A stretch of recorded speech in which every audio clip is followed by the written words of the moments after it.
CMRL Exalogic സാമ്പത്തിക ഇടപാട് കേസിൽ ചോദ്യം ചെയ്യലിന് ഹാജരാകാൻ സാവകാശം തേടി വീണ ടി. ആരോഗ്യ പ്രശ്നം ചൂണ്ടിക്കാട്ടിയാണ് വീണ സാവകാശം തേടിയത്. ബുധനാഴ്ച രാവിലെയായിരുന്നു വീണയുടെ ഇമെയിൽ ഇഡിക്ക് ലഭിച്ചത്. CMRL എക്സാലോജിക് സാമ്പത്തിക ഇടപാട് കേസിൽ വെള്ളിയാഴ്ച 10:30 കൊച്ചിയിലെ ഇഡി ആസ്ഥാനത്ത് ചോദ്യം ചെയ്യലിന് ഹാജരാകാനാണ് ടി. വീണ ഉൾപ്പെടെ 9 പേർക്ക് ഇഡി സമൻസ് അയച്ചിരുന്നത്. അനാരോഗ്യം ചൂണ്ടിക്കാട്ടി അവധി തേടിയാൽ മെഡിക്കൽ രേഖകൾ അടക്കം സമർപ്പിക്കുന്ന പക്ഷം പരിഗണിക്കുന്നതാണ് ഇഡിയുടെ രീതി. എന്നാൽ കള്ളപ്പണം വെളുപ്പിക്കൽ തടയൽ നിയമത്തിലെ വകുപ്പ് 50 പ്രകാരം കക്ഷി നേരിട്ട് ഹാജരാകണമെന്നാണ് വ്യവസ്ഥ.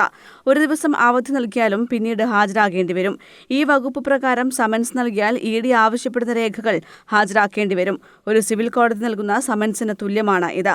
വെള്ളിയാഴ്ച അവധി നൽകിയാലും വീണ മറ്റൊരു ദിവസം ഇഡിക്ക് മുന്നിൽ ഹാജരാകണം. വീണയെ ചോദ്യം ചെയ്യാൻ ഇഡി വിശദമായ ചോദ്യാവലി തയ്യാറാക്കിയിരുന്നു. CMRLൽ നിന്ന് ലഭിച്ച 2.78 കോടി എങ്ങനെ വിനിയോഗിച്ചു എന്നതടക്കമുള്ള കാര്യങ്ങളിൽ വ്യക്തത തേടാനായിരുന്നു ഇഡി തീരുമാനം. CMRL ഉദ്യോഗസ്ഥർ മുൻപ് നൽകിയ മൊഴികൾ അടിസ്ഥാനമാക്കിയും ചോദ്യം ചെയ്യാൻ ഇഡി തീരുമാനിച്ചിരുന്നു. News desk, Kannur vision.